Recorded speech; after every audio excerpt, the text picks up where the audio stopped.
Okay, I think now we go back to the live.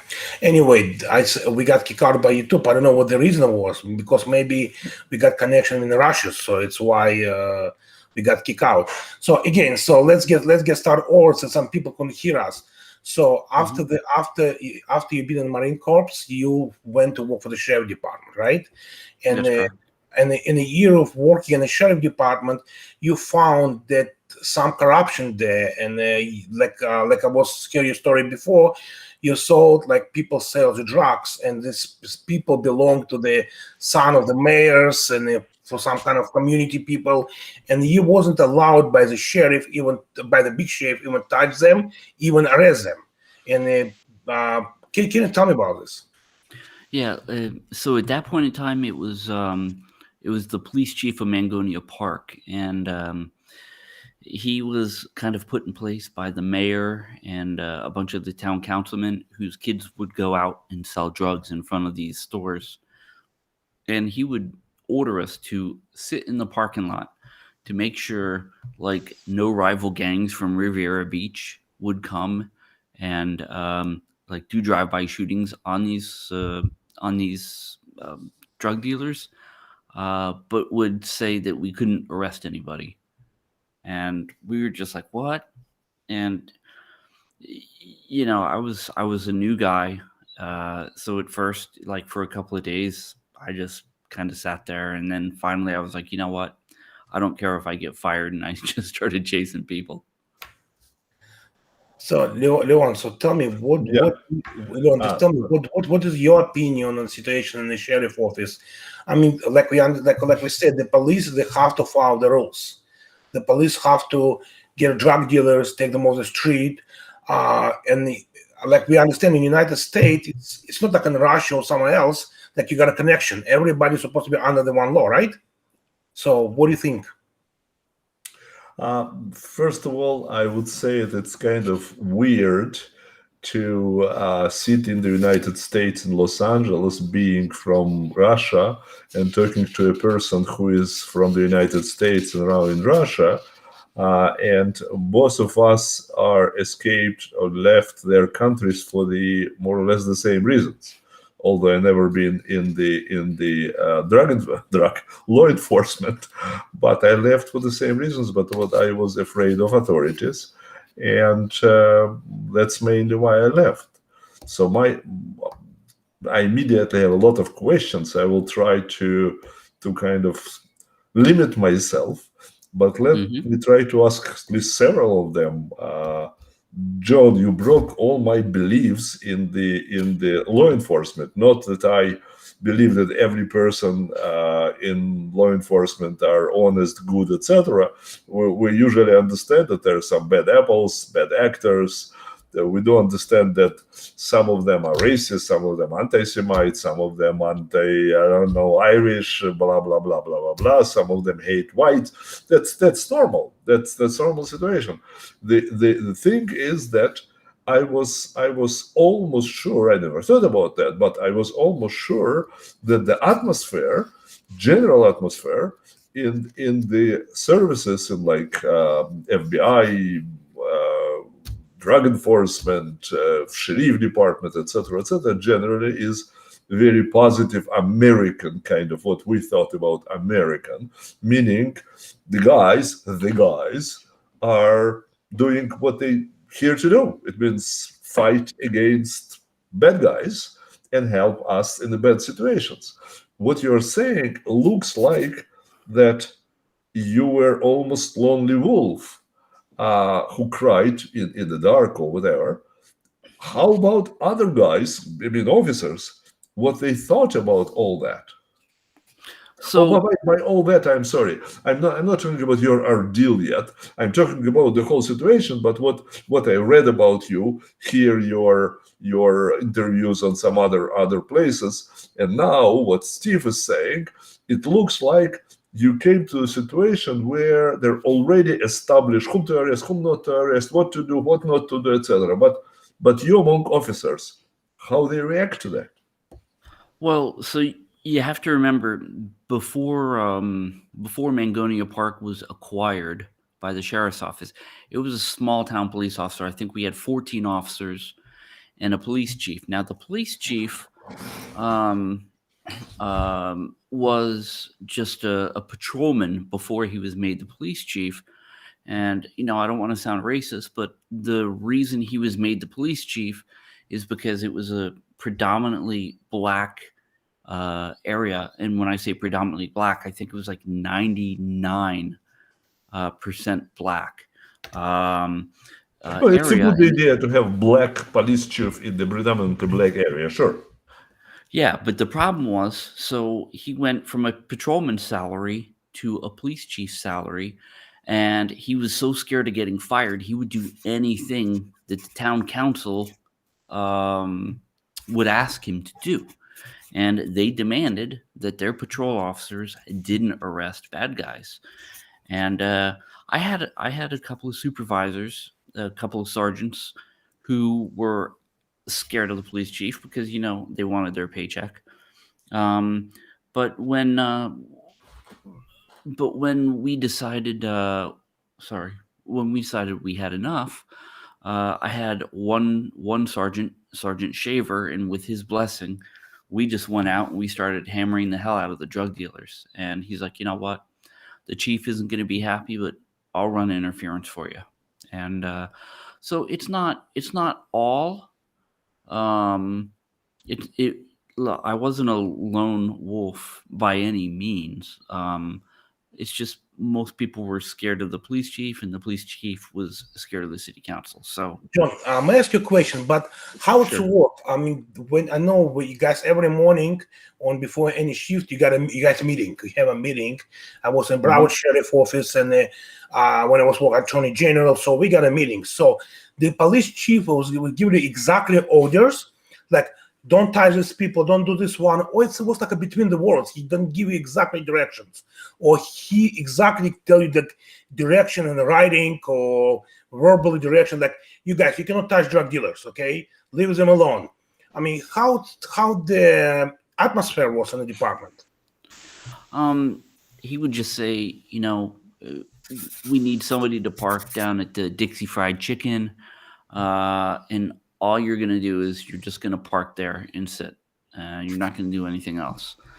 So, but it was understood because of what the town council people would say to him at the meetings. So, yeah, it was understood that we were not to go mess with the drug dealers. Yeah. Okay, did the drug dealers know about these rules? Did they know they can go openly and the police will not touch them, police will not arrest them? That they was worrying about this? Absolutely. They would come up and they would deal drugs right in front of right in front of the patrol cars of some of the cops. And you would. So when I decided I had enough, I had this guy dealing some crack cocaine right in front of me, and I got out of the car and I started running after him. And you would not have believed the look on his face. It was priceless. So you basically you arrest him, you bring him to the Palm Beach County Jail, and what next? He got charged, or they will let him out anyway, or this person got charged anyway? So, well, you arrest them and they sit in jail until their arraignment, until their first appearance. And then usually the judge lets them out with a small bond, and they're back out dealing the next day. Wow, and it's nice deal, right? In the sheriff office. Well, that's not just the sheriff's office. That's like kind of everywhere. We're not talking about only sheriff. We're now talking about judges, right?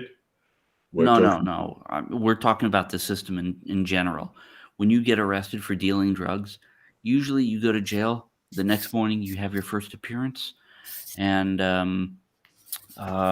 usually it's a small bond, and then the drug dealers get out of jail and they're like out dealing on the same corner the next day. But I heard from your story that not just your job wasn't arrest them, job of your guys there was to protect them from another drug dealers from different areas, so they don't got like a drive-by shooting. So basically, you was got the bodyguards for the bad people. Yeah, I mean that's true, and we were there to protect them from the gangs of Riviera Beach, and yeah, that's absolutely true. It's disgusting. And the justification was that we don't want to have shooting on our streets, so we'll protect our dealers in order for other dealers not to invade our streets. Yeah, that's correct. So what immediately comes to my mind is, so let's say this is your particular county, one county that we now know that they're not only not prosecuting but also protecting those guys. How about other counties? How about other states? What's your feel that this is the general system in the United States now, or it's in particular only your county and your state? I think it's probably I think that doesn't happen in a lot of places, but that's just one of the small problems that I discovered in law enforcement, and where there are so many other different problems that are. Can you elaborate? What are other problems?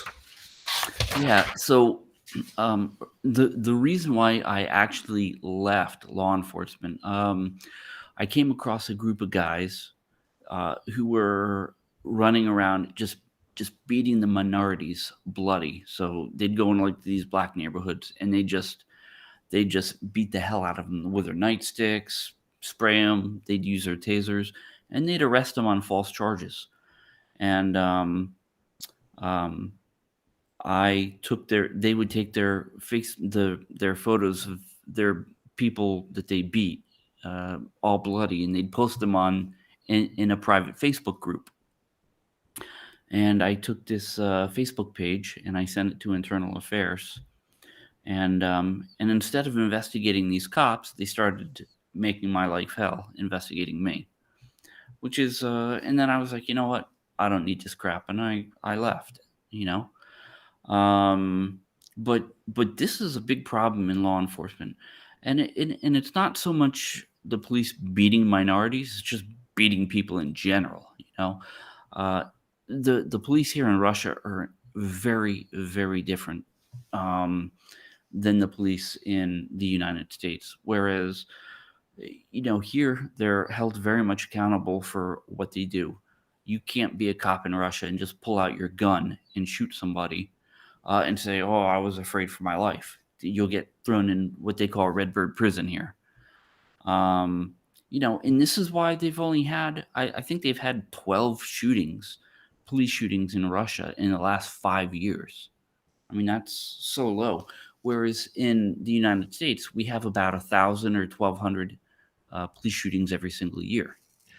But John, don't forget, streets in Russia, they don't have so much guns and so much violent people like on the street of the United States. And I mean, you see, like it will take a Riviera Beach, and I live in Riviera Beach. Even I know the chief of Riviera Beach Police before. It's a black guy, and I know him. I talked to him a couple of times, but it was back in the years because I think his wife, she was attorney. I forgot his name. There was a tall guy. I mean, I spoke to him a couple of times. And the Riviera Beach, it's every day it's a shooting, even not like between the police and the people. It's between the people. When you go like to Avenue F, Avenue A, and you always see the drug dealers sitting outside, they shooting each other.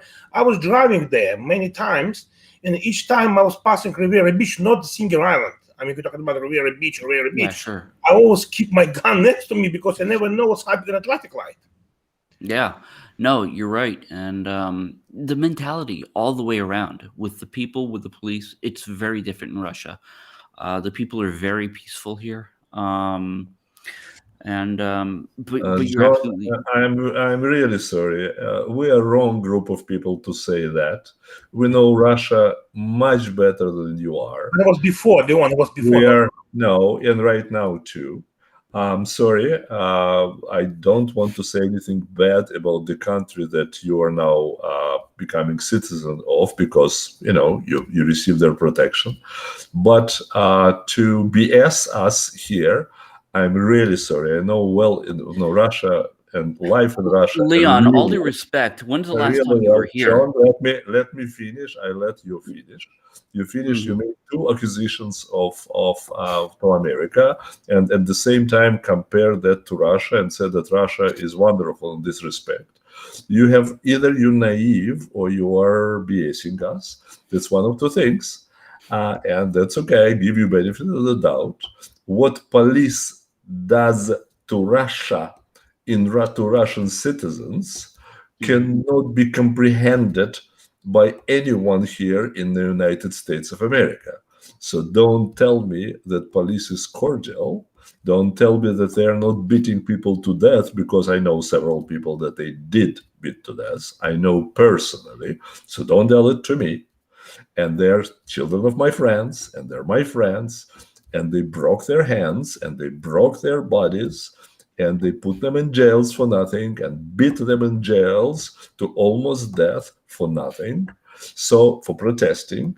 So don't tell me this BS, please, because I understand that when you're talking to the American audience, English-speaking audience, you can say whatever you want. They don't know that. We, as a group, know that well.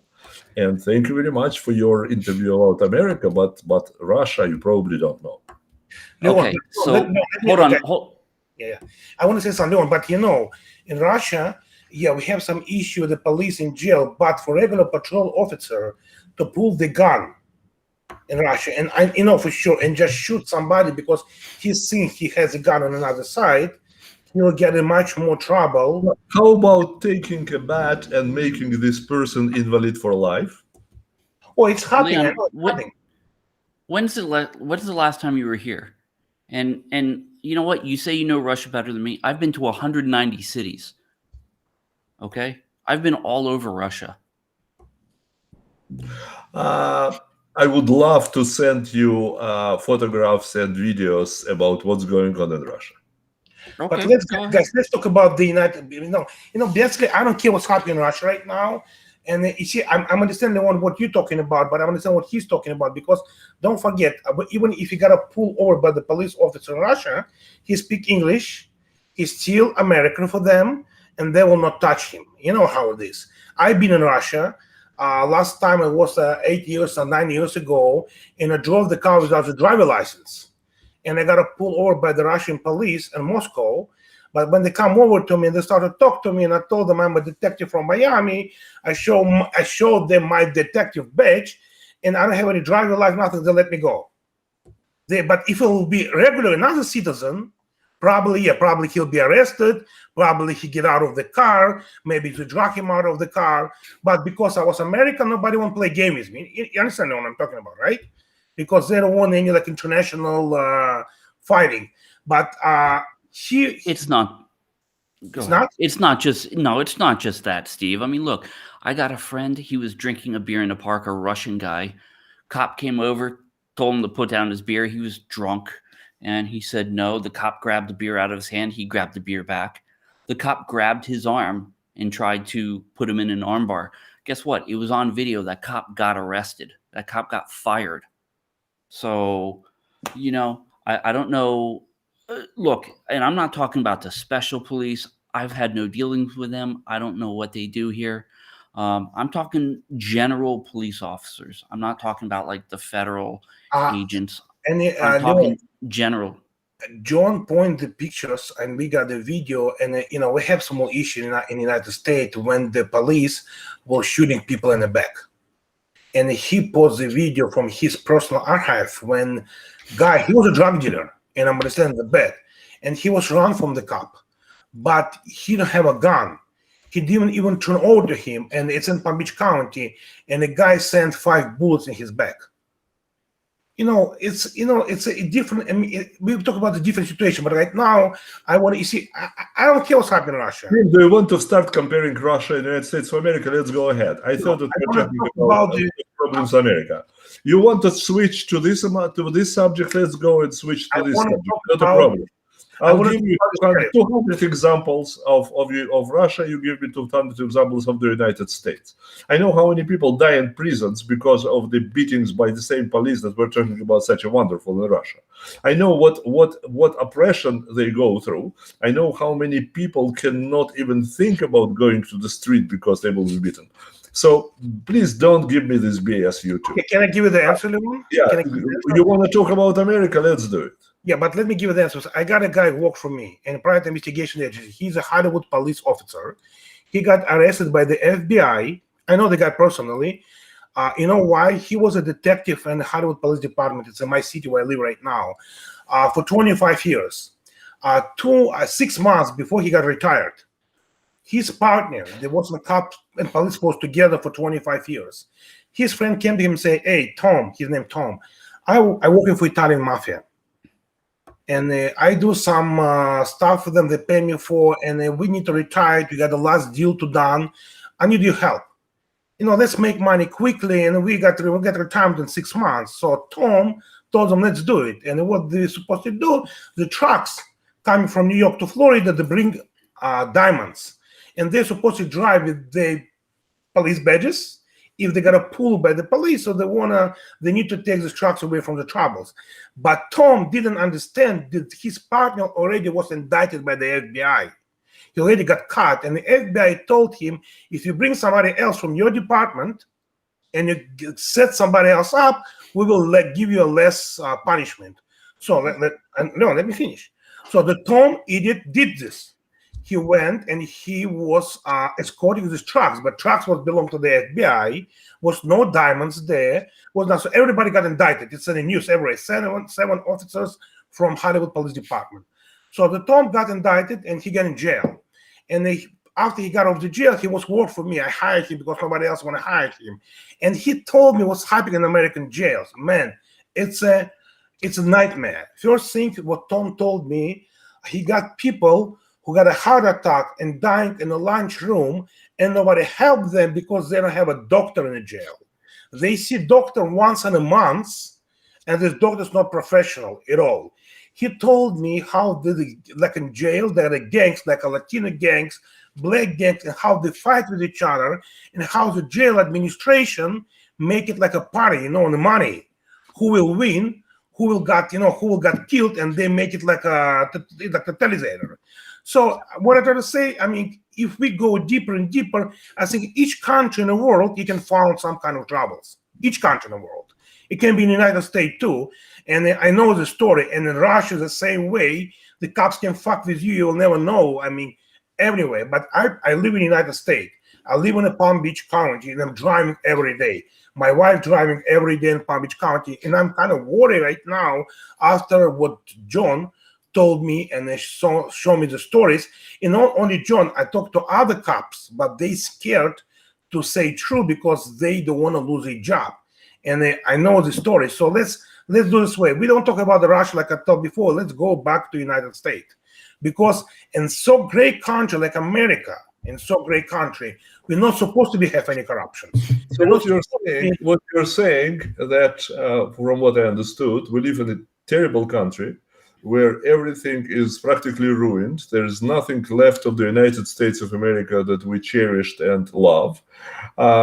Police, lot of Leon, that's jails, stupid. Jails. That's stupid. Thank you. And everything else is in the stage that we don't really care if they survive or not. So nothing too worth fighting for, right? It is worth fighting. It's why he was fighting. It's why I'm fighting. Why you're fighting. It's why we're all fighting. I was fighting probably under the false pretense. I thought that we had a good country. Oh, we got a good cops. America's a wonderful country. And we got a good cops and bad cops. But the stories like we have right now, it's a true story. Wait. If what's going on in jail, as you describe it, is true, then this goes way beyond the jails, right? It goes to the heads of the department. It heads to the government, because there cannot be in jail what's going on. What you're saying cannot be without knowing about that in the upper echelons. Yeah, and if we take it, Saying is that we're a terrible society. something need to be changed, because if we take a date count, you see, I don't know about Los Angeles, but I'm telling you, like, you know me many years ago. I'm not lying to you. Like in Dade County. Look, one cannot be one jail. One jail is bad. It's single out, found out, and immediately arrested, put behind bars for life. So this is not one jail. This is a system in which, when you come to jail, there's no rule of law, there are no officers, there are gangs, people kill each other, officers do not care you killed or not, etc., etc.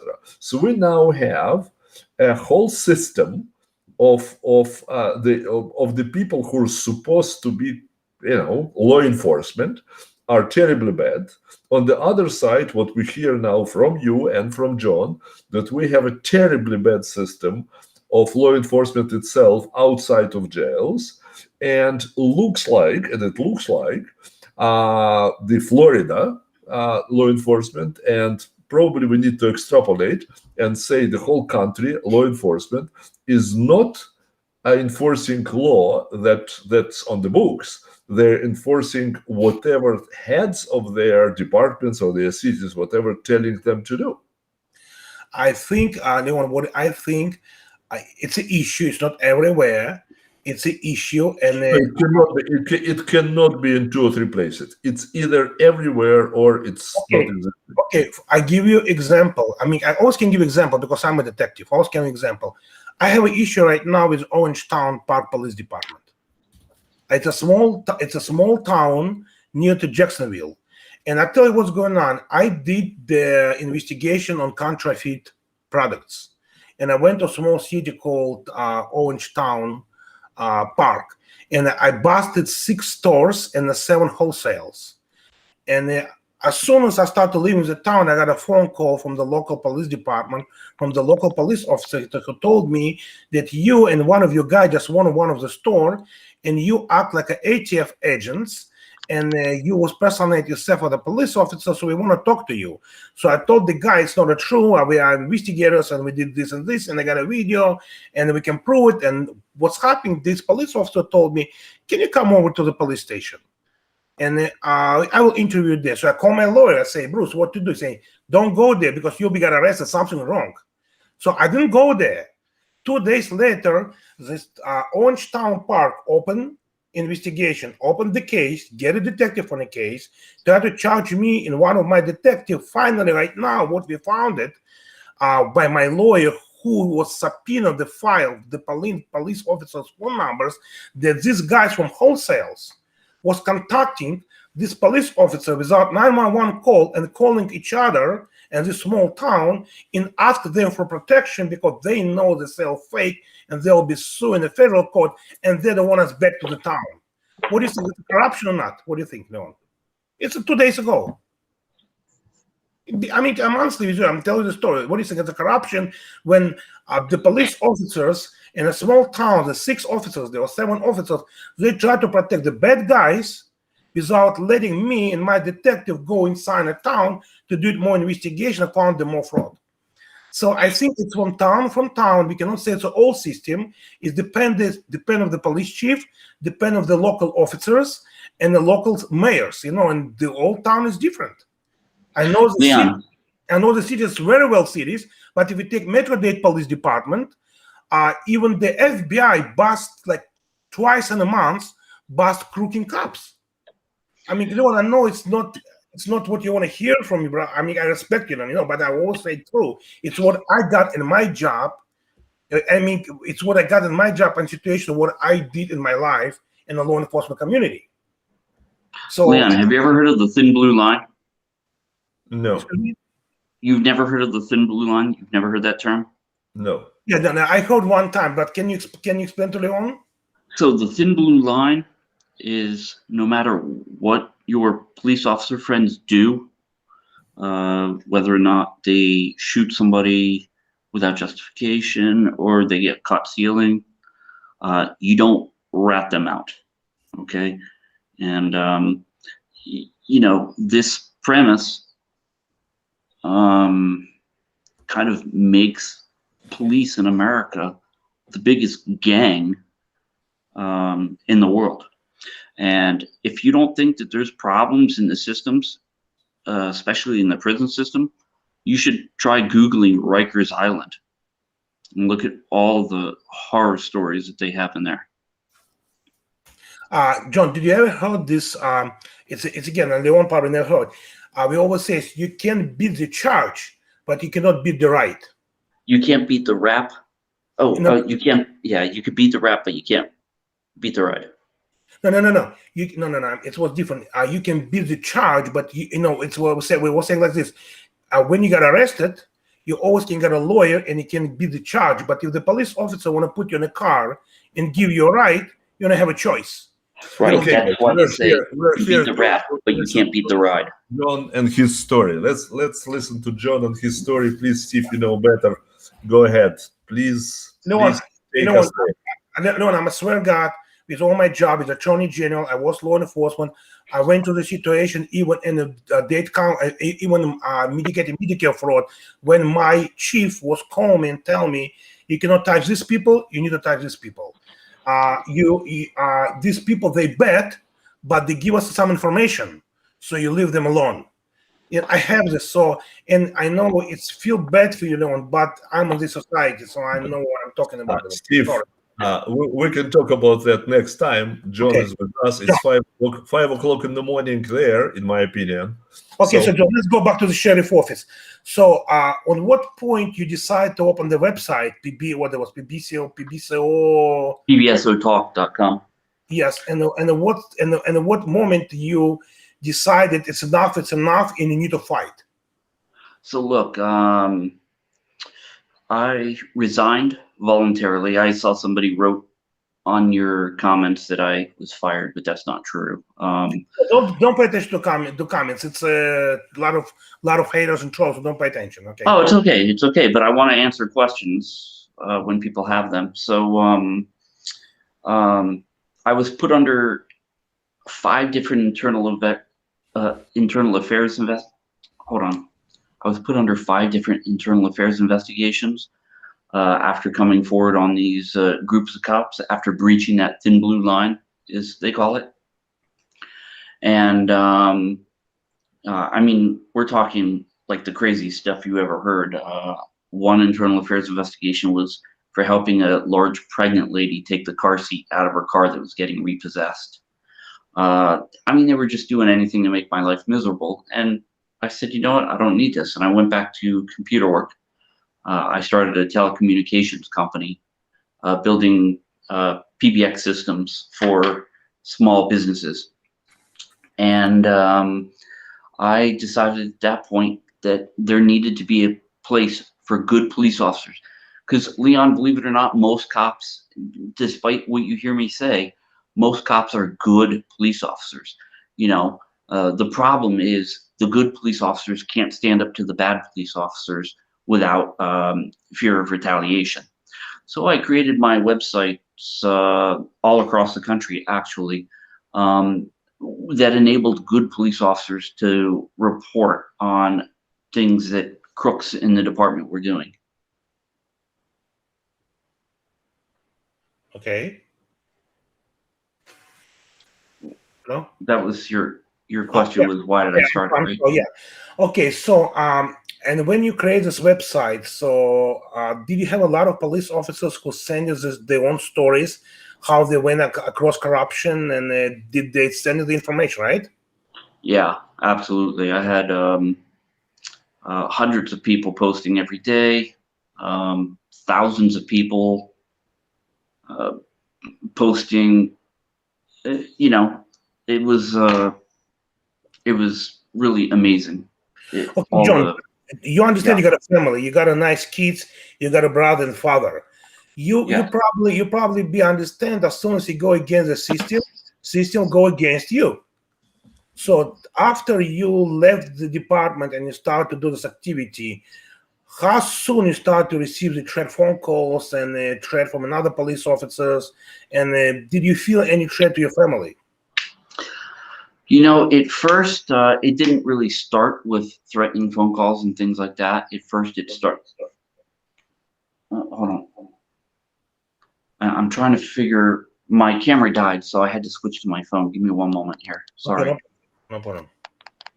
Can you hear me? Yes, we can hear you very well. Yes. All right. So I'm trying to switch this to the speaker. I don't know. It's possible.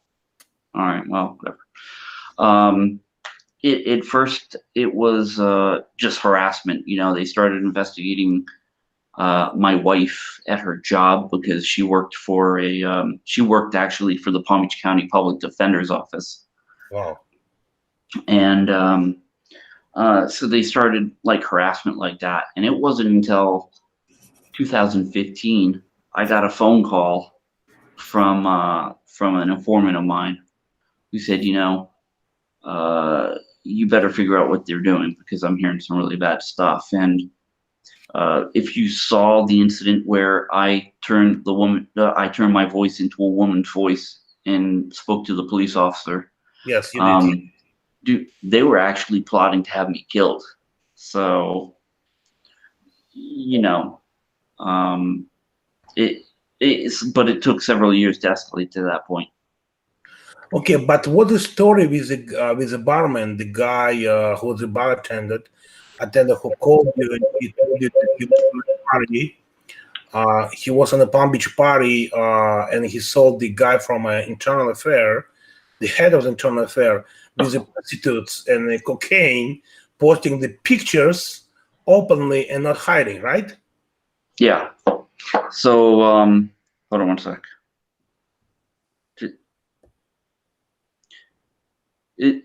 I'm sorry. Is there a way to turn on the sound from the phone?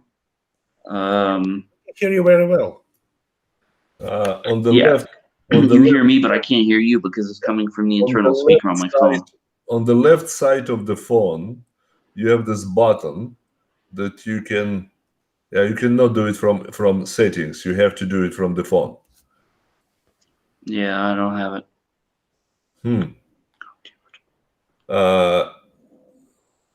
You have iPhone? Yeah, hold on one second. So iPhone for sure you have it. On the left side upper, there's two buttons. The upper one push up on the left side. All right. That's okay. I'm hearing you better anyways. So this is bar attendant. Why he did this? I mean, did he know he can he can get in trouble because everybody knows he was in this party and he did the pictures of these people with a prostitute, with the cocaine. It was a lot of police officers there, including the internal affair guy, right? Yeah. Why did he do it?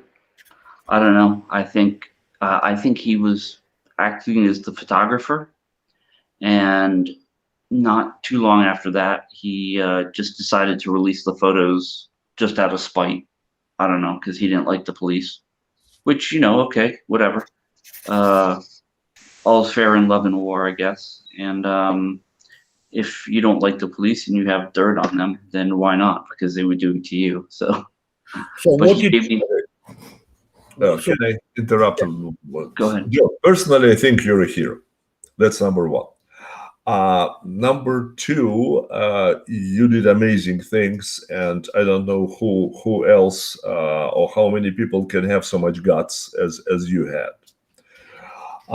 However, here I have to ask several questions because I need to understand, and when I don't understand, something is not coming into my. I'm trying to figure out where I don't understand. So.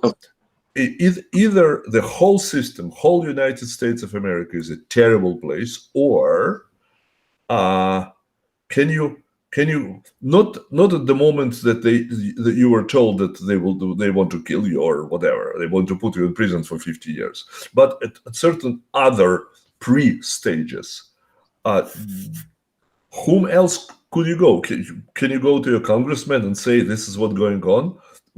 Can it help? Can you go to your senator and say, hey guys, not to senator, to somebody stuff, this is what's going on, can you help?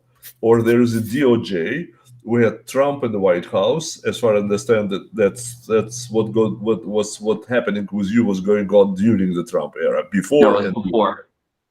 Oh, you escaped already before Trump? Yeah, I escaped in April of 2016. Oh, I see. Before Trump era. So you missed the best years here in the United States. Okay. Anyhow, there is. Can you go up the DOJ, or they're all of them so corrupt that so here's the problem with, okay, the FBI in Palm Beach County will not touch the sheriff, and the reason is, back in, I think it was 2009, the special agent in charge of the FBI, he had his wife, his bodybuilder wife, get arrested during a steroid sting, and mysteriously all the charges were dropped against her, and then no questions asked, the sheriff ended up hiring the special agent in charge's son, and we're talking about the special agent in charge of the West Palm Beach branch. So they ended up hiring his son, no background check, no psychological check, just hired him as a deputy. We already understood that Palm Beach is a terribly corrupt place. But with all the stories that you're telling us about, with the list of people who listed on your website, etc., with danger that you are going through, there is about time to go out of your county and go further to the heads, to the congressman, to the senator, to DOJ. Are there anyone in the United States of America who are not involved in this tit for tat? I think it's a lot more complicated than that, because these people don't like, generally speaking, getting involved in law enforcement business. But Congress put here in order to oversee us. The Congress, I mean, both state and the federal Congress, they're supposed to oversee exactly what you're talking about. Not so much.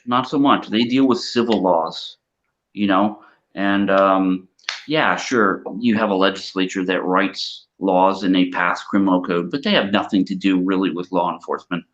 You have people like the FDLE that deal with the Department of Law Enforcement. It's like a state police. Yeah, well, it's not really like the state police. They're like, they manage. Like they are in charge of managing these agencies and putting forth policy and making sure that nobody does anything wrong. But you know what? Again, it goes back to that thin blue line, and you don't cross the thin blue line. It's very rare that you hear about police officers getting arrested and charged for serious crimes that they commit. Whereas, so what you're saying is that our country is a country where a law enforcement person can do whatever he or she wants, and practically no one will do anything to stop him.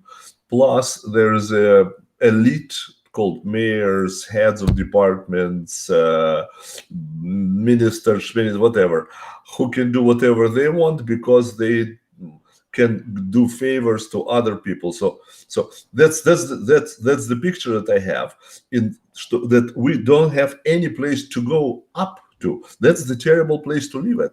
If this the Congress doesn't want to interfere, the Senate doesn't want to interfere, the police enforcement or the law enforcement doesn't want to do things against their own, etc., it's called a totally corrupt country. I mean, you're not far off. And look, I'm not saying that no police officers are held accountable, but it's rare that they are. Let me give you an example. Okay.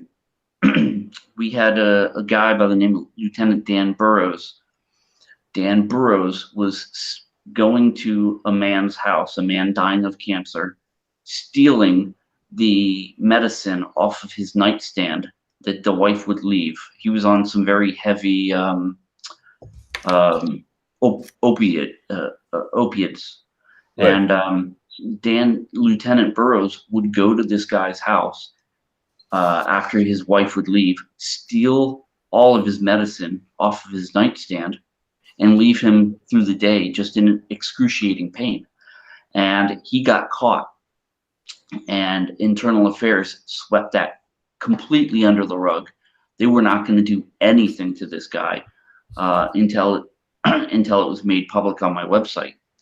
Now, what did happen, right, is they found out who leaked the information, a lieutenant in Internal Affairs by the name of Dean Johnson, and they arrested and prosecuted Dean Johnson for divulging confidential information. And he lost his job. He was charged with 2 felonies because he went against that thin blue line. And yeah, so the description that you are using is actually pretty correct. And Leon, let me say something, guys, because it's very bothering me, and I want to tell this. I mean, we all share the stories, and then people who listen to my channels, it doesn't know about my job a lot, but now I will explore something. Just not far ago, I got a case. I tried to help the guy, and I didn't help him yet. I will try to do it right now. It's in North Carolina, small town of Bryson City, Swan County. The guy named Jerry, I know him very well. He's an American guy. He got a small farm. He farmed the rainbow fish. And he got a 70 acres of land, high in the mountains, Smoky Mountains. It's his own area, so nobody allowed to go. It's a private property.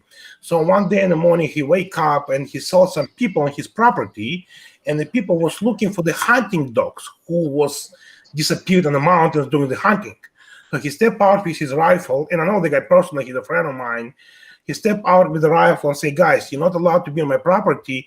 Get over my property, and if I found your dogs, I will bring your dog back. 2 hours later, he got a local sheriff from Swan County with 5 deputies, came across to his private property, pointing guns on him.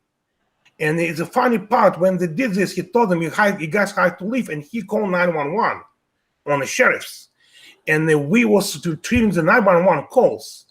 And on 911 calls, you can hear in the backstage when the sheriff told him, if you don't take your gun away right now, and we don't care we're on your property or not, we will shoot you.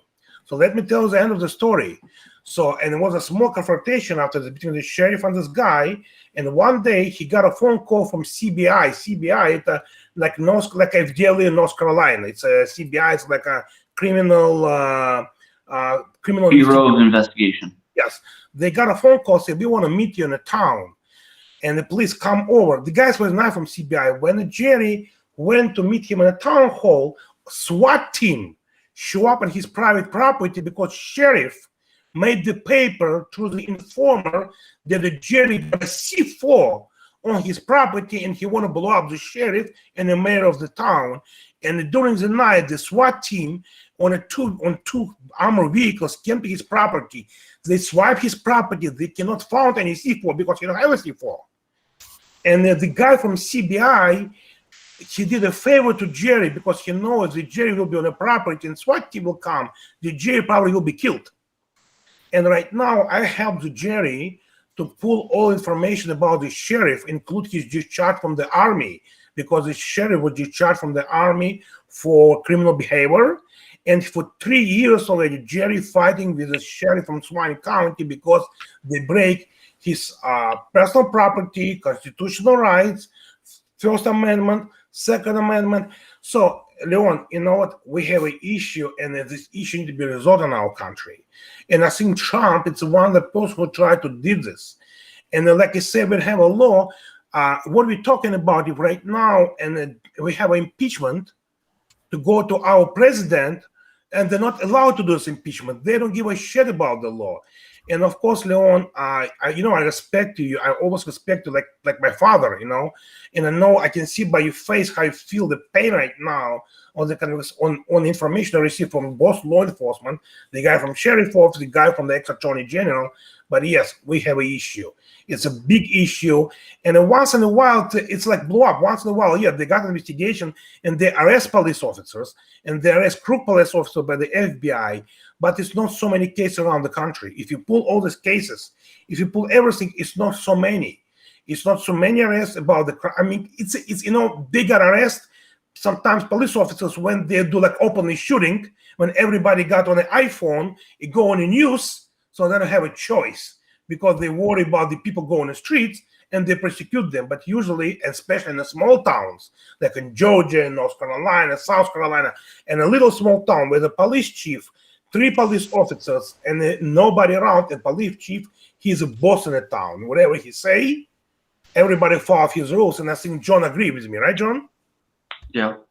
So it's a very bad, but let's I mean, I'm sorry, Don. I don't want to hurt your feelings. I'm really sorry. Probably if we'll talk about this, you'll not come to the show today, right, Leon? I mean, probably it's kind of you. But Leon, don't think I hate America. I don't. It's a wonderful country. Lots of wonderful things there. It's just that the criminal justice system is broken in that country.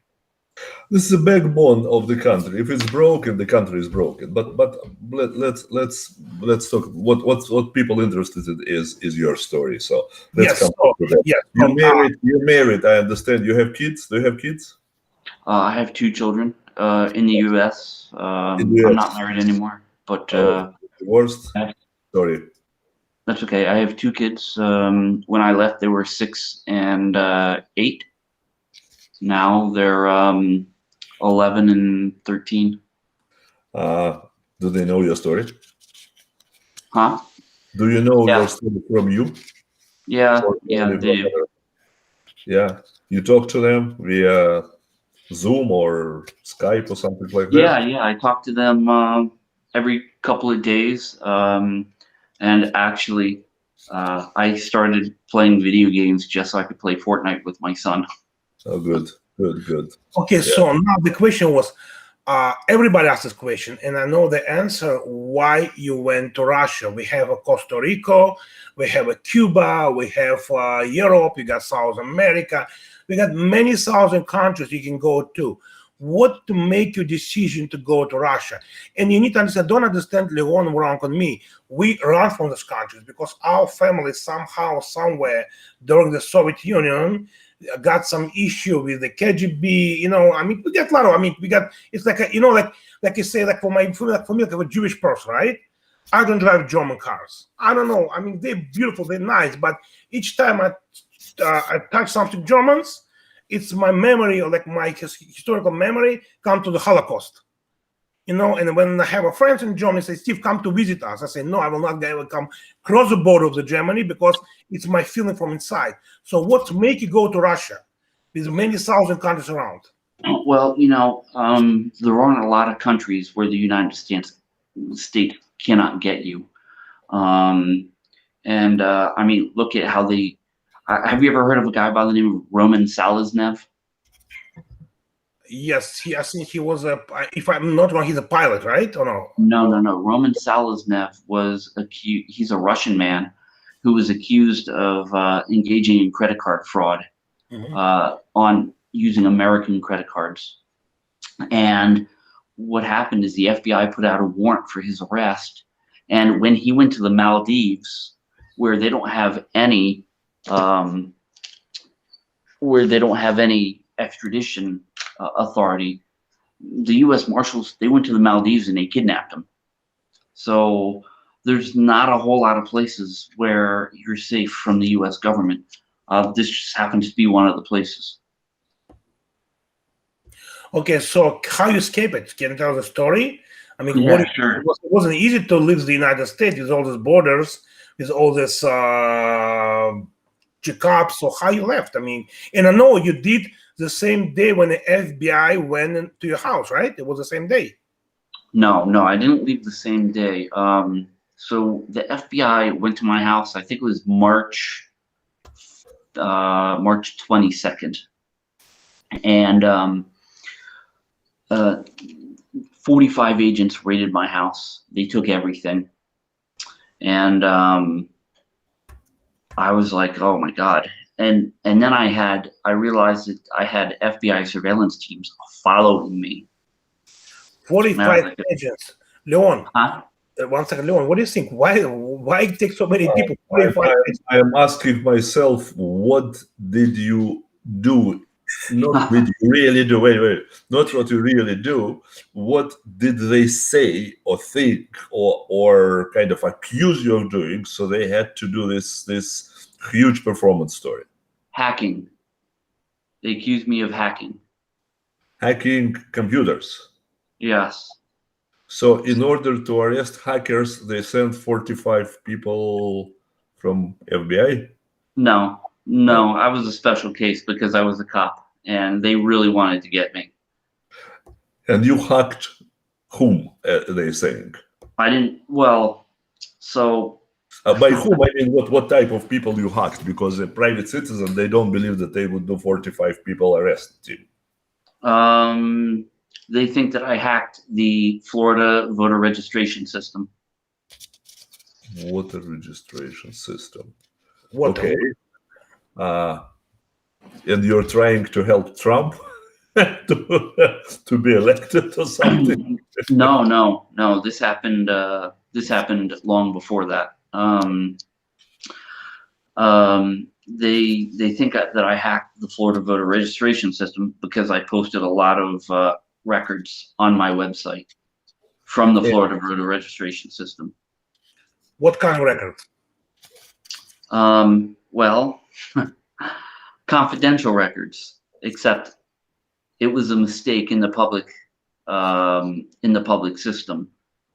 It wasn't any hack that I did. They released these. They released this information. Mm. So you basically you just took this information and you post on your website, and they use it like a probable. They use like a probable cause, right? Exactly. 45 agent to your house. And how there was a peaceable ride? They come, they knock on the door, say we got a search warrant on this, or they storm your house. No, I got tackled in the parking lot, thrown to the ground. They took my cell phone off me, and they put me in handcuffs, and then they proceeded to enter my home and take everything. Did the kids was there? Your wife, family was in the house? No. My kids had left for school just a few minutes before. Oh. Luckily, they were kind enough to wait until they left. Assuming you're not in Russia, assuming they got you in the United States, assuming that, what would you face if they would prove that you hacked the system? Well, they can't prove that I hacked the system because I didn't hack the system. But what they could get me on now is I have 19 recordings of dirty police officers talking that I took. And I face 5 years in prison for each of those recordings. So if they ran those sentences concurrently, I could possibly get 95 years in prison for recording dirty cops. So we cannot record dirty cops and take it to the authorities. We're facing 5 years in prison every time we do that. It depends what state you live in. Florida happens to be a multiple party consent state. So every party being recorded has to be notified that they're being recorded. Yeah. Otherwise, you face a felony. Except probably of the cases when you go to judge and you ask a permission to record something that blah, blah, blah, right? No, because a judge can't give you permission unless you're speaking about like a warrant, like a warrant to record. That's something different. Okay. I have a question for you. It's very interesting. Okay, how many chances you will have if you get like very good lawyer, and I know some of them, like really good criminal lawyer, and try to sue the state of Florida for whatever they did to you? It's a possible to you win anything, or it's just wasting on time? I don't know. It takes a lot of time, a lot of money, which of course I don't have, you know. So for me, that just wasn't an option. What the story was, it's a very interesting story that you recorded the conversation with Department of State. And after this, they revoked your U.S. passport, right? Yes, they did. They revoked my U.S. passport. Can you tell us in details what's happening? Yeah, so I'm walking in Moscow and I get a phone call, and it said U.S. Embassy, and I'm like, okay, and I picked it up, and this was right after information was released that I have a hard drive possibly containing evidence with the Jeffrey Epstein information. Wow. And they said, oh, we'd like you to come to the embassy, blah, blah, blah. And I said, no, thank you, guys. And then they said, well, just so you know, your passport's been revoked. And, you know, so we need you to come to the embassy and turn it in. And I said, yeah, you guys basically can. Well, anyways. FK yourself, let's put it this way. Now, but yeah. You're born in the United States, so they cannot remove your citizenship, right? They can't. No, they can't. Okay, what the chances for you to ever come back to US? I mean, I get your family, got your kids here. I mean, do you have any chances? No, I'll die here in Russia. Sorry, buddy. Well, we got one. So why? I mean, for example, why you never try to send a letter, for example, to White House to Donald Trump, to his administration, his explanation what's happening with you, and explain, because the president of the United States, he can give you, how you say this, pardon, right? I mean, no. So that's kind of a myth that the president can pardon anything. They can only pardon federal charges. My charges for recording these cops are state level charges, which the president has no authority to pardon. The governor of a state does. Tell me, please, by any chance, do you have or did you have any copies of all these recordings that you had? Yeah, they're on my website. They're on your website. Mm-hmm. Did you or anybody else send it to overseas department in Senate or in Congress or in whatever? Did anyone try to somehow find justice?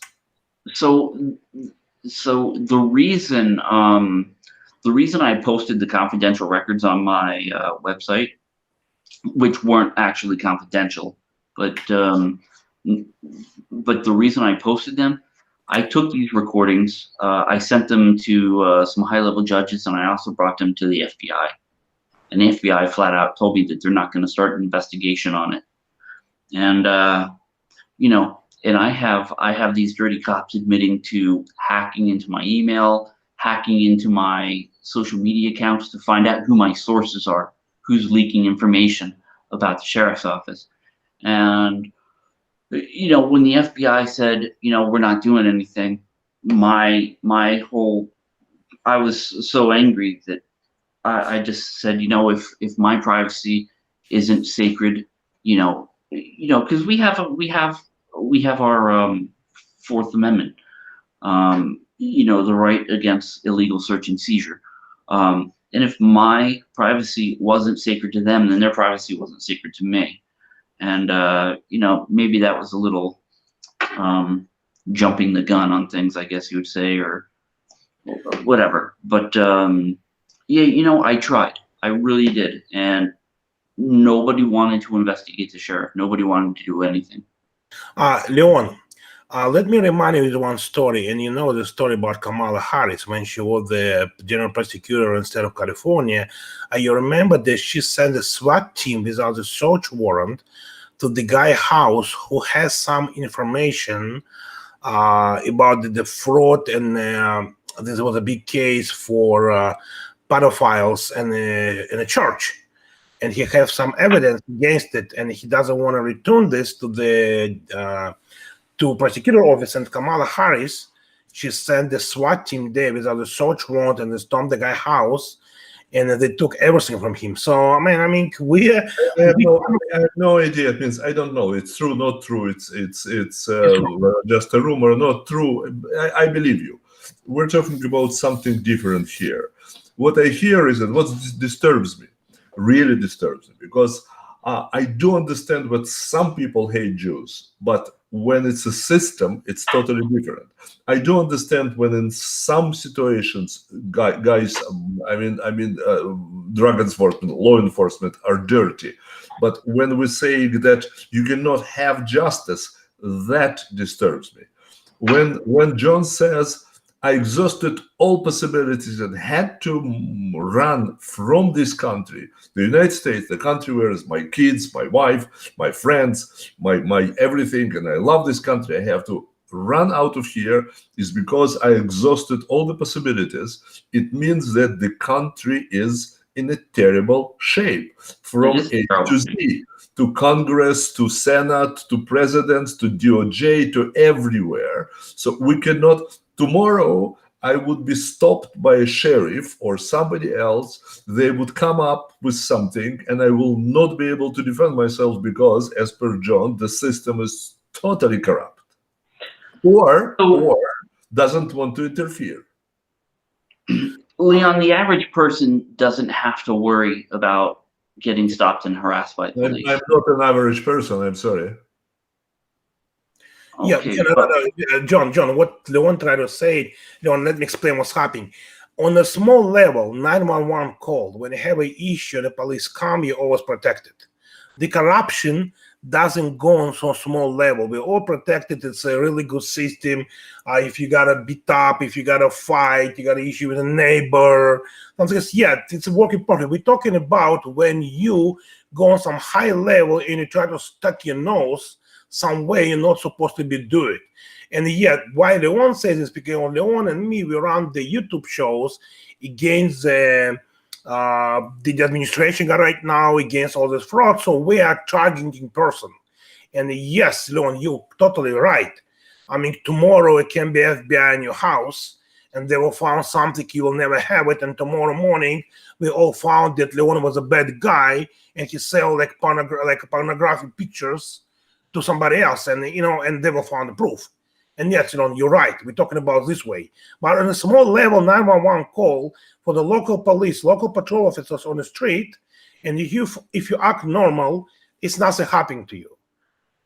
I'm right, John. We're talking about like a but look, the cops don't have to make up evidence because there's a very interesting book called 3 Felonies a Day, and it talks about how the average citizen commits 3 felonies every single day. And if the government wants to get you, they will get you because, there's 30,000 pages of law in the US that you have to follow to be a good citizen.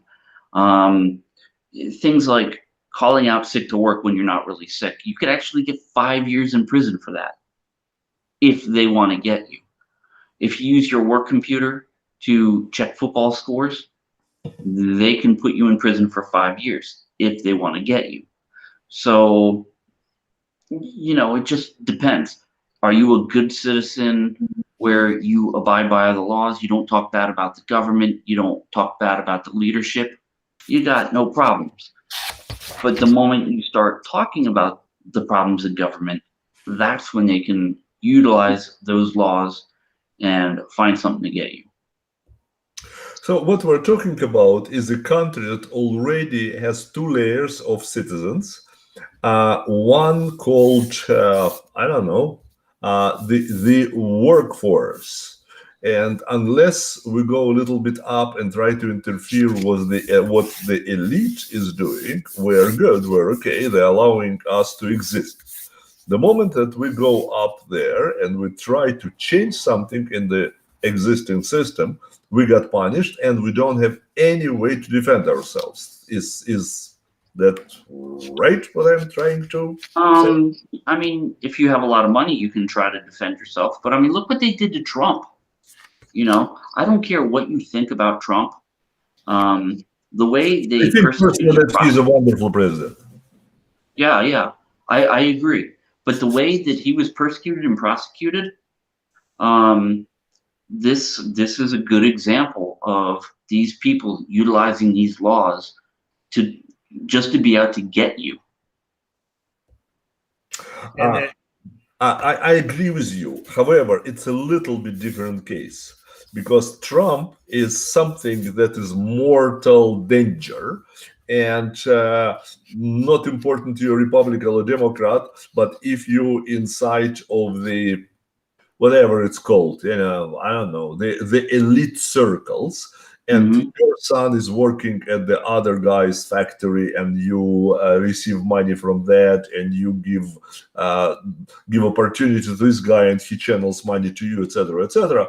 All this together, yeah, right? In Russia, we call it nomenclatura. They call it different words used, etc. So Trump was a reaction of people who were afraid that he will clean them out as a class. So that I understand.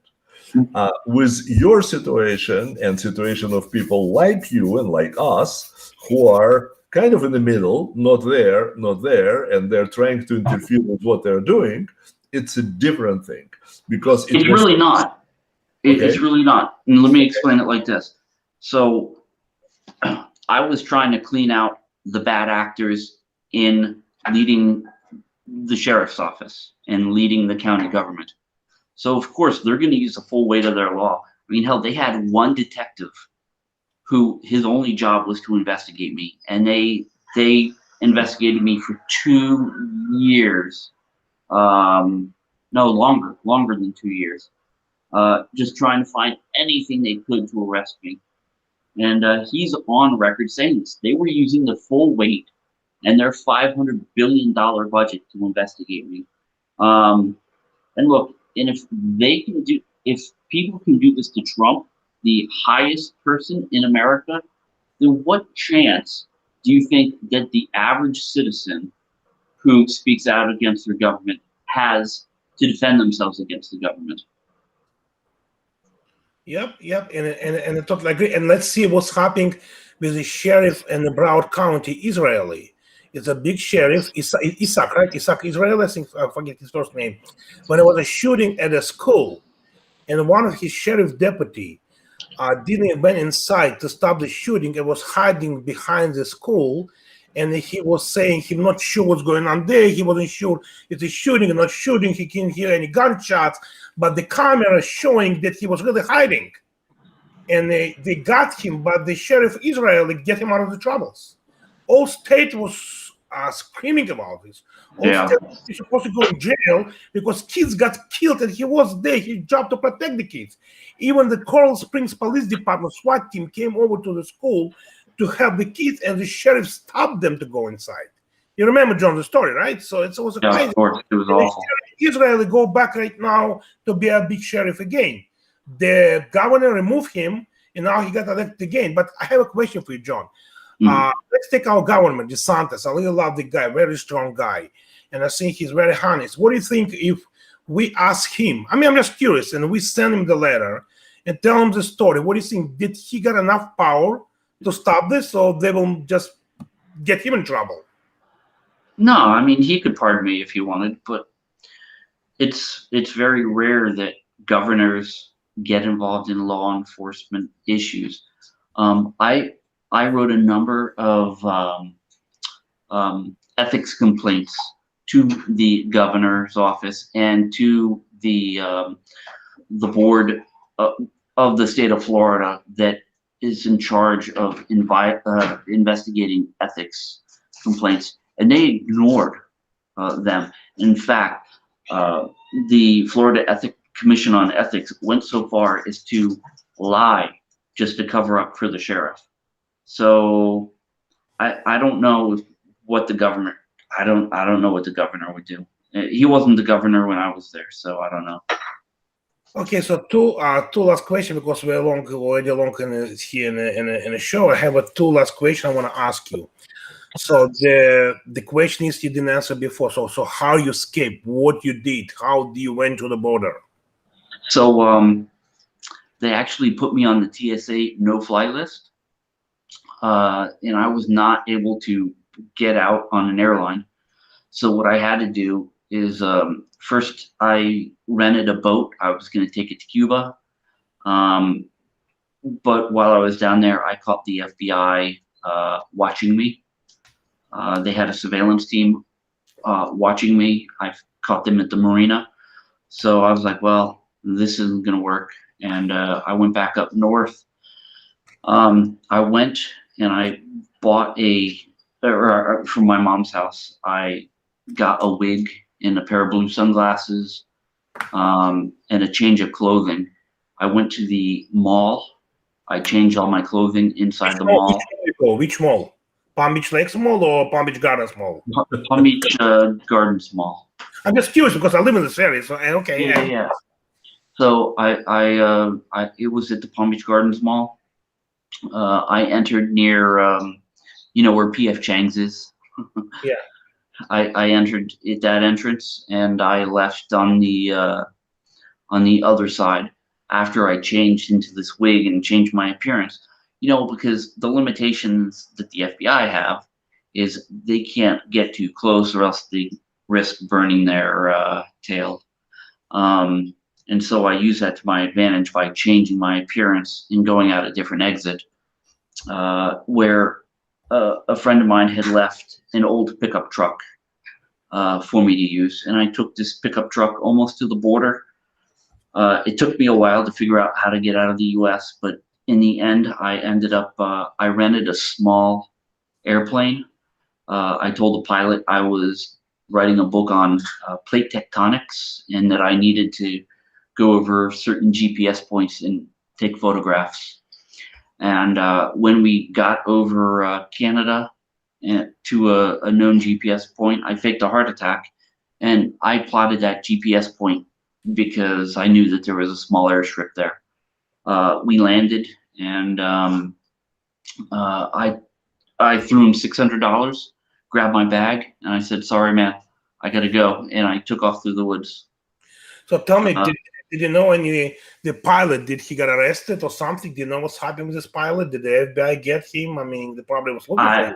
I don't think so. I think he probably just took off before customs came to that little airstrip and flew back to the US. Okay, question is, when you drive to the border, and you cannot use any credit cards probably because your credit card was, you'll spice up right away. So what, you got enough cash to get a gas and the hotels? Because everywhere you use a credit card, they can find you right away, right?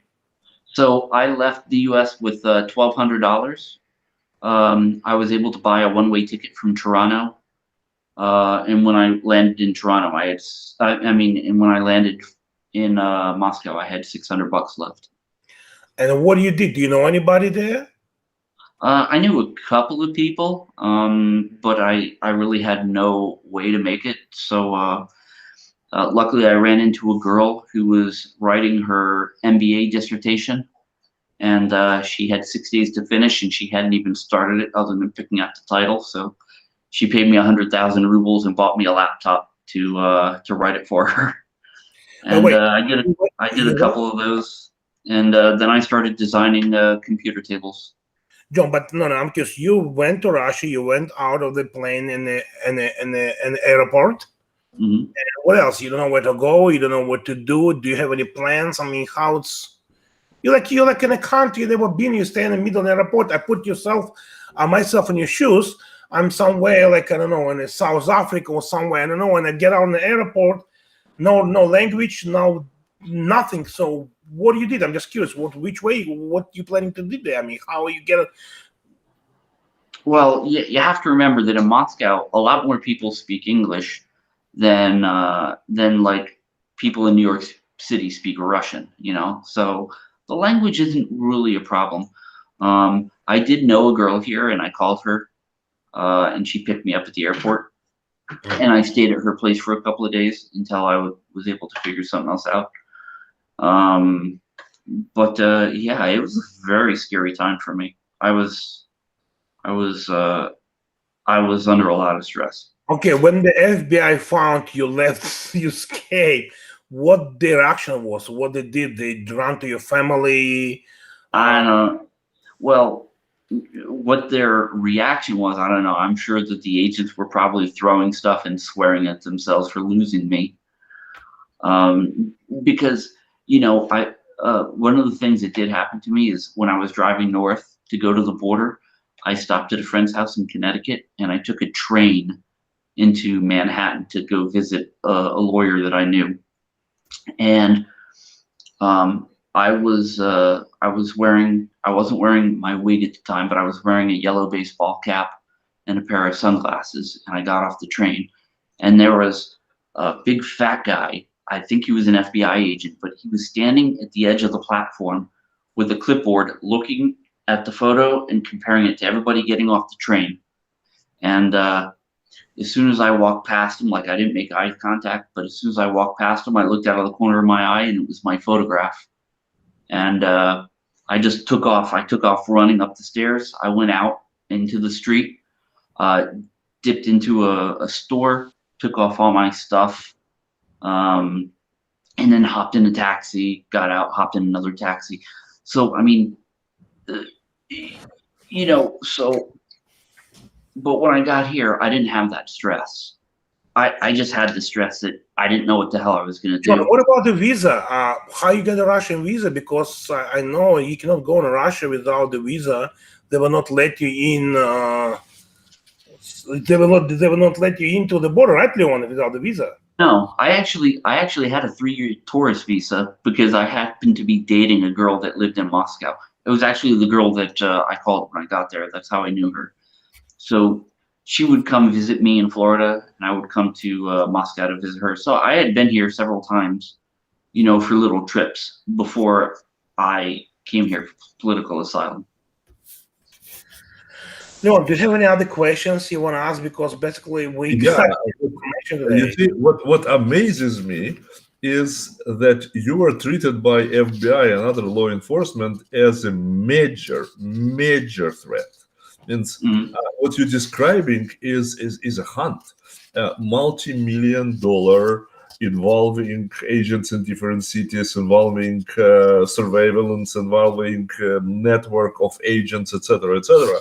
So why? Why? Don't know. What is your opinion? Why? Don't know. Because other than what you are saying, what you are saying, and I'm not doubting your words. I'm just amazed. This is it.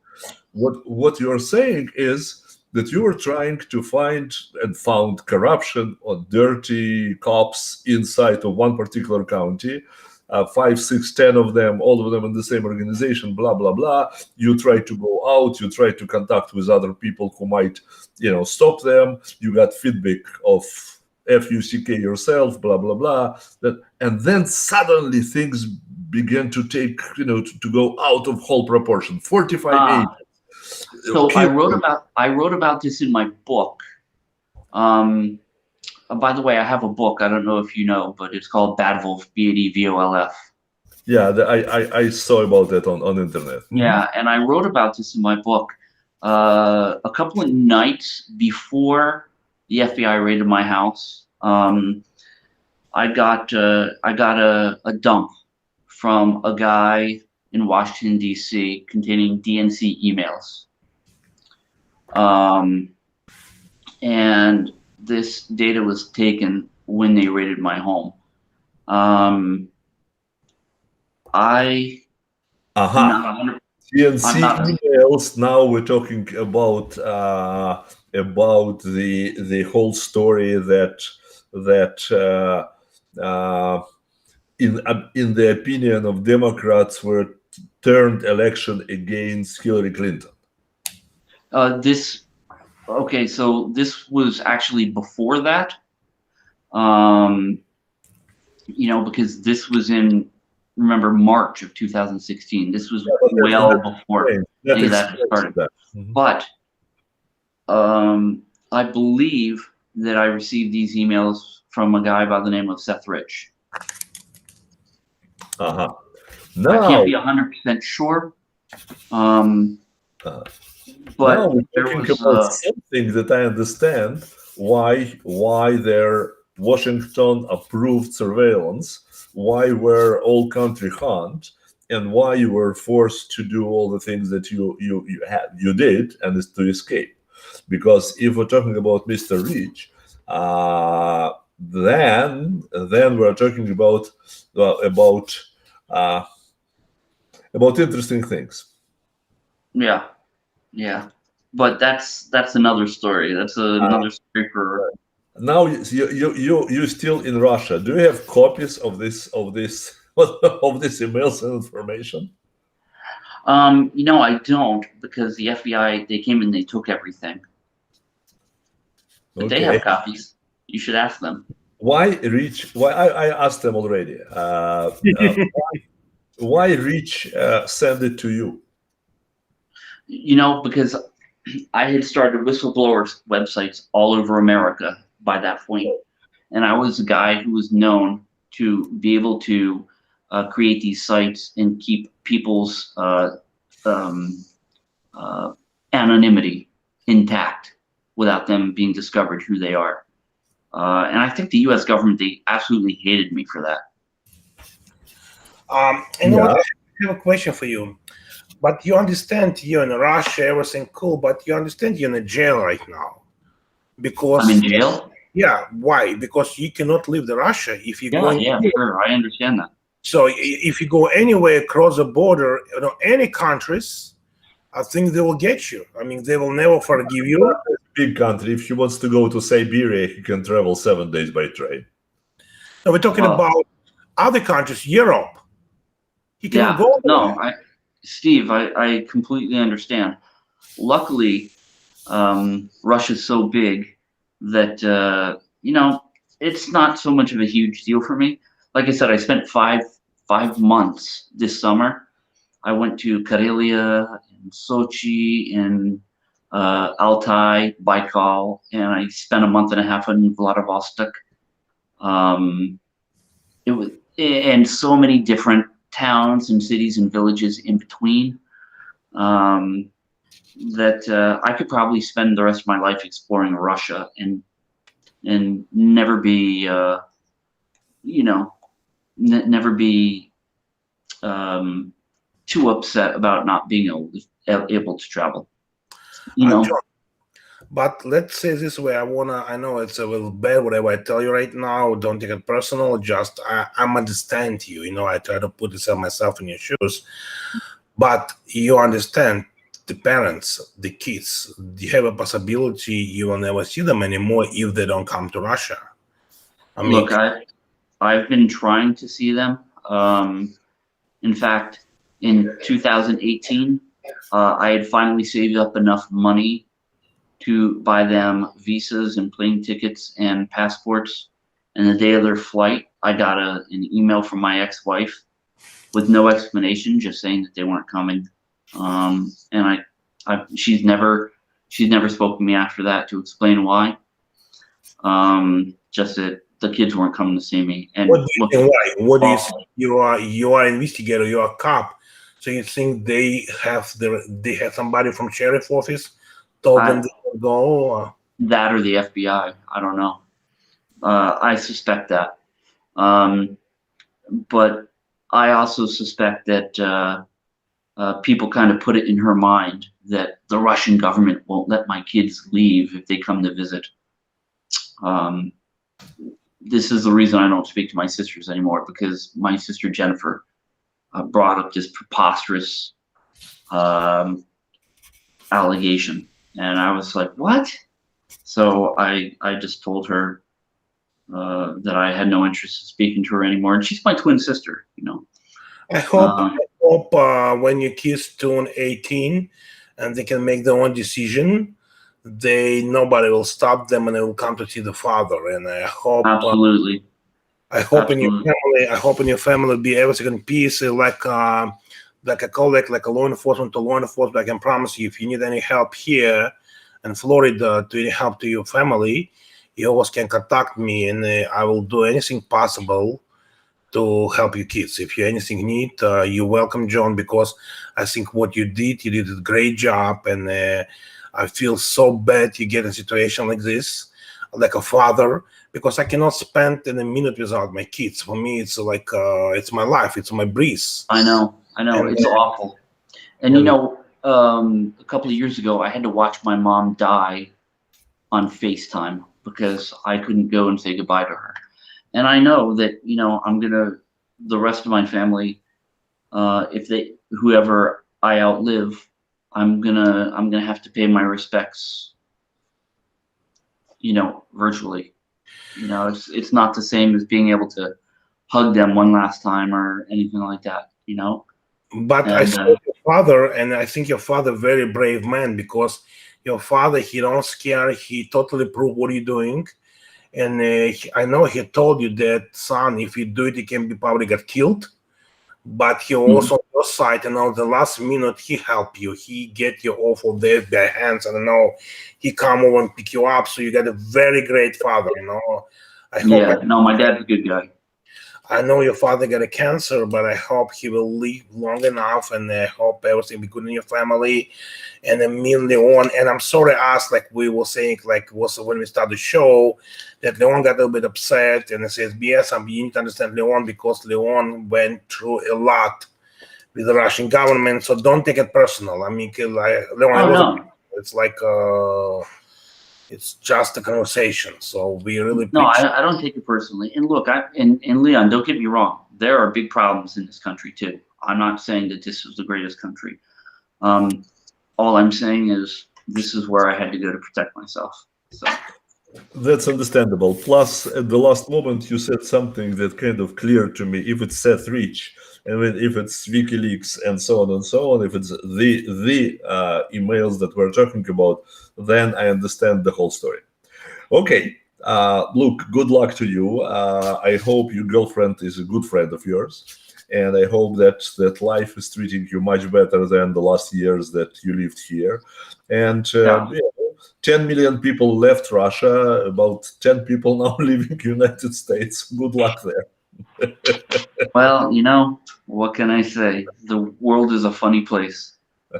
So, but John, tell me one thing. If you have a chance to go back to the United States and nobody will do anything to you, you'll probably run back, right? You'll probably go back to your country. I would be arrested as soon as I step foot in that country. I mean, we're talking about the if there's no ifs in life, Steve. So don't force a person to tell something. But it's a good question, and I'm going to answer it. If I had the opportunity to come back, I would come back just to visit my family. I have a little girl here now, a little daughter. She's 3, and she's the cutest little thing you've ever seen. And I've built my life back up here, and I happen to love this country. My country, I feel America betrayed me, and I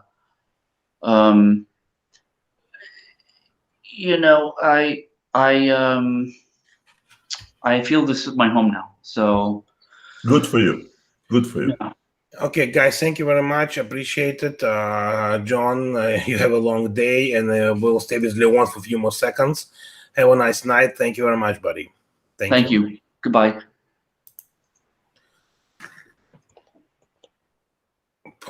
Леон ушел, я хотел, чтобы он остался. Ребят, опять же, я говорю, все бывает. Я просто вижу, как Леон расстроился, как для него, может быть, эта информация была не совсем приятна.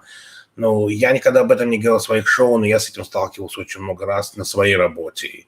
И просто я не имел шанса об этом говорить, и это не нужно было говорить, потому что у меня тоже есть семья, и я тоже, даже делая сейчас это шоу, я надеюсь, что у меня не будет из-за этого больших проблем, потому что я живу в Палм-Бич-Каунти часто, у меня есть много друзей-шерифов, и я провожу расследования там, и надеюсь, что вот это шоу, которое я сегодня сделал, меня не укусит сзади, потому что все члены моей семьи были против того, чтобы я позвал Джона сегодня вот сюда. Вот тем более, что все неоднозначно в этом мире, это правильно, тем более, что у меня было пару таких вот недавно расследований, когда именно за мной шли, и я ничего такого не сделал. А это были политические расследования, это можно почитать в газетах. Я сейчас не буду об этом говорить, я как-нибудь поговорю об этом в другое время. Но я уже столкнулся с шерифами пару раз в этой жизни. И меня просто Бог спас, что я вышел из этой ситуации. Большое всем спасибо, пожалуйста, не осуждайте. Я знаю, было много осуждений, там люди что-то писали. Я делаю то, что я считаю нужным. И опять, it is what it is. Это мое шоу, и я зову тех людей, которых я хочу звать. Завтра у нас вечером будет Борис Палант, и мы будем говорить только об эмиграции. и только по миграции. Зоя, вы мне пишете, не играйся с огнем. Я всю свою жизнь с ним играюсь, и я не могу уже с ним не играться, потому что это часть того адреналина, которое у меня есть, и я без него не могу жить. У меня всегда был один закон такой: лучше умереть стоя, чем жить на коленях. Вот тут такой человек сам по себе. И поверьте, что я очень много имел проблем из-за этого и в своей работе, и поэтому я работаю на себя и на государство, потому что и там на работе я имел проблемы, потому что я имею всегда свое мнение, я всегда его высказывал. И вот как сейчас я говорю, у меня сейчас реально проблема с одним из маленьких городов Флориды, где полиция, местная полиция пытается протектить местных бизнесменов, которые занимаются фродом. И вот сейчас они пытаются мне сделать hard time, реально мне и моим детективам, за то, что мы их поймали. Вот, ну, вот так вот такие вот дела. И да, Хазин будет на следующей неделе. Пожалуйста, сегодня сейчас будет, там у нас на канале, где комьюнити, можно задавать вопросы Борис Паланто по иммиграции. И завтра в 9 часов вечера мы на эти вопросы будем отвечать. Ребята, я вас очень сильно всех люблю. Спасибо вам большое. Спасибо, что вы терпите меня. Спасибо, что вы слушаете меня. Возможно, иногда я и какой-то bullshit несу, и может быть где-то что-то как-то, но я стараюсь. Вы должны понять, я не профессиональный блогер, я не заканчивал журфак. Я просто следователь, инвестигейтор, я 20 лет занимаюсь только расследованием. Это все для меня тоже очень новое. И я тоже учусь, и я всегда читаю ваши комменты, и я всегда учусь на ваших комментах, и я пытаюсь исправить что-то, я пытаюсь что-то сделать. Вот, но просто я не люблю, когда начинают такими хейтерскими делами. Просто люди, когда начинают хейтить, я не понимаю таких людей. Потому что для меня человек, если хочет что-то сказать, он приходит и говорит тебе в лицо. Вот говорит в лицо, ты плохой, он говорит тебе в лицо, потому что ты можешь ему ответить. А когда кто-то сидит за компьютером и тихонечко там что-то пишет всякое говно, там я пишу от вашего канала, вы сказали то, вы сказали это для меня все дешевые слова, потому что они не имеют никакого бэкграунда за собой. Это просто вот такие маленькие людишки, которые сидят и пытаются вставить свое слово, не сделав для этого ничего вообще. Еще раз большое всем спасибо, спокойной ночи, и поставьте, пожалуйста, лайк, если будет возможность. И я знаю, эта передача была на английском языке, многие не поняли, многие ушли, но попозже, по идее, должны быть титры. Завтра в 9 часов я вас жду. Good luck. И у нас Valentine's Day на носу. Пожалуйста, поздравьте своих женщин. Они самые главные в вашей жизни. Знаете, мы, мужики, много чего можем в этой жизни, но если вот у нас нет правильной женщины, которая тебя поддержит, которая морально просто будет тобой, как бы, может быть, восхищаться, то мы себя ничего не представляем. Ничего вообще. Поэтому я поздравляю всех наших девушек, женщин, матерей, сестер с наступающим праздником. И дай Бог вам всем здоровья и счастья. Спасибо, ребята. Спокойной ночи. Я вас люблю еще всех.